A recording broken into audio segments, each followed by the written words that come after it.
നമസ്കാരം. ചൊവ്വാദോഷം മൂലം വിവാഹ തടസ്സം വന്നു ചേരുന്നുണ്ടോ?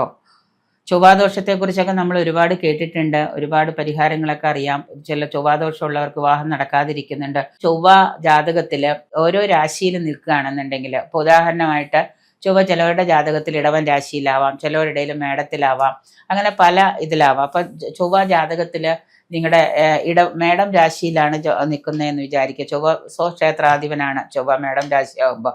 അപ്പോൾ സ്വക്ഷേത്രാധിപനാകുമ്പോൾ അങ്ങനെ നമ്മൾ ചെയ്യേണ്ട എന്താണെന്ന് വെച്ച് കഴിഞ്ഞാൽ, നമ്മൾ മുരുകനാണ് നമ്മൾ വഴിപാട് ചെയ്യേണ്ടത്. ഒരു 12 ചൊവ്വാഴ്ച മുരുകന് നമ്മൾ വഴിപാട് ചെയ്യുക. അപ്പോൾ അവിടെ ശരിക്ക് എന്താണ് മുരുകന് വഴിപാട് ചെയ്യുമ്പോൾ നമ്മുടെ ചൊവ്വാദോഷത്തിന്റെ കാഠിന്യം കുറയും. അതുപോലെ തന്നെ ഇടവം രാശിയിലാണ് ചൊവ്വ ജാതകത്തിൽ നിൽക്കുന്നതെന്ന് വയ്ക്കുക. ഇടവം രാശിയിലാണെങ്കിൽ 21 വെള്ളിയാഴ്ച ദേവീ ക്ഷേത്ര ദർശനം നടത്തി നിങ്ങൾക്കാവുന്ന വഴിപാടുകൾ എന്താണോ അത് നിങ്ങൾ ചെയ്യാം. പിന്നെ മിഥുനത്തിലാണ് ചൊവ്വ നിൽക്കുന്നത് എന്ന് വിചാരിക്കുക. അങ്ങനെയാണെങ്കിൽ ബുധനാഴ്ച ദിവസം, മിഥുനത്തിലാണെങ്കിൽ ബുധനാഴ്ച ദിവസം സുബ്രഹ്മണ്യ ക്ഷേത്ര ദർശനം നടത്തിയിട്ട് മുരുകന് പാനക വഴിപാടോ അല്ലെങ്കിൽ എന്താണോ നിങ്ങളെ കൊണ്ടാവുന്ന ഭസ്മ അഭിഷേകമോ അങ്ങനെ എന്താണോ പനിനീരോ അങ്ങനെ എന്താണോ നിങ്ങളെ കൊണ്ട് സാധിക്കുന്ന ആ വഴിപാടെന്ന് വെച്ച് കഴിഞ്ഞാൽ, മിഥുനത്തിലാണെങ്കിൽ ചൊവ്വ നിൽക്കുന്നതെങ്കിൽ ബുധനാഴ്ച ദിവസം സുബ്രഹ്മണ്യന് ഈ പറയുന്ന ക്ഷേത്ര ദർശനം നടത്തി ഈ പറയുന്ന വഴിപാടുകൾ ചെയ്യാം. കർക്കിടകത്തിലാണ് ചൊവ്വ നിൽക്കുന്നതെന്ന് വിചാരിക്കുക. അങ്ങനെയാണെന്നുണ്ടെങ്കിൽ 21 തിങ്കളാഴ്ച നിങ്ങൾ 21 തിങ്കളാഴ്ച ദേവി ക്ഷേത്ര ദർശനം നടത്തണം. 21 തിങ്കളാഴ്ച ദേവിക്ക് വെളുത്ത പട്ട് സമർപ്പിക്കാം. അതുപോലെ തന്നെ വെളുത്ത പൂക്കൾ കൊണ്ട് നിങ്ങൾക്ക് പുഷ്പാഞ്ജലി ചെയ്യാം. അതുപോലെ നിങ്ങൾക്ക് സ്വയംവര പുഷ്പാഞ്ജലി ചെയ്യാം. സ്വയംവര പുഷ്പാഞ്ജലി ശിവപാർവതി ക്ഷേത്രത്തിലാണ് ചെയ്യുന്നത് എങ്കിലും ചില ക്ഷേത്രത്തിൽ ദേവി ഉണ്ടാവും. അപ്പോൾ അവിടെ നിങ്ങൾക്ക് ചെയ്യാം. അപ്പോൾ ഏതെങ്കിലും ഇപ്പോൾ മഹാദേവന്റെ ക്ഷേത്രത്തിൽ തന്നെ ദേവി ഇരുത്തിയിട്ടുള്ള ഉണ്ടാവും, ദേവി പ്രതിഷ്ഠ ഉണ്ടാവും. അവിടെ നമുക്ക് 21 തിങ്കളാഴ്ച പോയിട്ട് നിങ്ങൾക്ക് ക്ഷേത്ര ദർശനം നടത്തി ആവുന്ന വഴിപാടുകൾ നിങ്ങൾക്ക് നടത്താം. ചിങ്ങം രാശിയിലാണ് നിങ്ങളുടെ ചൊവ്വ നിൽക്കുന്നത് എന്ന് വിചാരിക്കുക. ചൊവ്വാദോഷം അങ്ങനെ ചിങ്ങം രാശിയിലാണ്. അപ്പോൾ ലഗ്നാലോ ചന്ദ്രാലോ ശുക്രാലോ നിങ്ങൾക്ക് ചിങ്ങം രാശിയിലാണെന്ന് വിചാരിക്കുക. അങ്ങനെയാണെങ്കിൽ 12 ഞായറാഴ്ച സുബ്രഹ്മണ്യ ക്ഷേത്ര ദർശനം നടത്തിയിട്ട് ആ സുബ്രഹ്മണ്യന് മുരുകന് വേണ്ട വഴിപാടുകൾ നമുക്ക് ചെയ്യാം. കന്നി രാശിയിലാണ് നിൽക്കുന്നതെന്ന് വിചാരിക്കുക. കന്നി രാശിയിലാണെങ്കിൽ ബുധനാഴ്ച ദിവസം 21 ബുധനാഴ്ച ദിവസം ദേവീ ക്ഷേത്ര ദർശനം നടത്തിയിട്ട് കന്നിയിലാണ് ചൊവ്വ നിൽക്കുന്നതെങ്കിൽ വിധി പോലെയുള്ള വഴിപാടുകൾ നടത്താം നമുക്ക്. അത് ഒരേ ക്ഷേത്രത്തിൽ തന്നെ പോവുകയാണെന്നുണ്ടെങ്കിൽ അത് വളരെ നല്ലതാണ്. അതുപോലെ തുലാം രാശിയിലാണെങ്കിൽ 12 വെള്ളിയാഴ്ച മുരുകക്ഷേത്ര ദർശനം നടത്താം.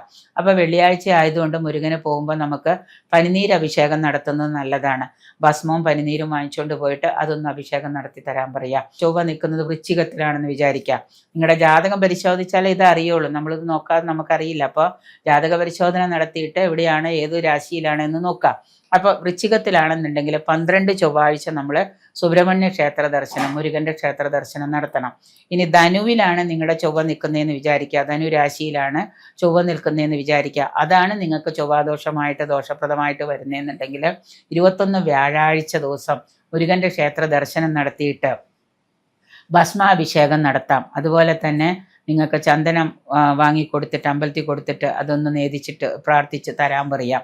കാരണം എന്നിട്ട് അത് നിങ്ങൾ തൊടുക. അപ്പം അങ്ങനെയുള്ള കാര്യങ്ങൾ അങ്ങനെ ചെയ്യുന്ന ക്ഷേത്രങ്ങളിൽ പോയിട്ട് നിങ്ങൾക്ക് നടത്തുന്നത് നല്ലതാണ്. അപ്പോൾ 21 വ്യാഴാഴ്ച സുബ്രഹ്മണ്യ ക്ഷേത്ര മുരുകക്ഷേത്ര ദർശനം നടത്താം. അതുപോലെ മകരത്തിൽ 21 ശനിയാഴ്ച മകരം രാശിയിലാണ് ചൊവ്വ നിൽക്കുന്നതെന്ന് 21 ശനിയാഴ്ച ദേവീ ക്ഷേത്ര ദർശനം നടത്താം. കുംഭത്തിലാണ് നിങ്ങളുടെ ചൊവ്വ നിൽക്കുന്നതെന്ന് വിചാരിക്കുക. കുംഭം രാശിയിലാണെങ്കിൽ 21 ശനിയാഴ്ച തന്നെ മുരുകൻ്റെ അമ്പലത്തിൽ പോയിട്ട് കളഭാഭിഷേകം നടത്താം.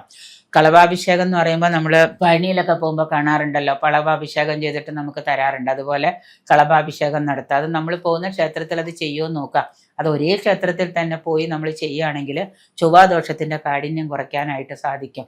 അതുപോലെ തന്നെ നിശ്ചിത വ്യാഴാഴ്ച മീനം രാശിയിലാണെങ്കിൽ ഒരു 12 വ്യാഴാഴ്ച അല്ലെങ്കിൽ ഒരു 21 വ്യാഴാഴ്ച സാധിക്കുമെങ്കിൽ ദേവീ ക്ഷേത്ര ദർശനം നടത്തുക.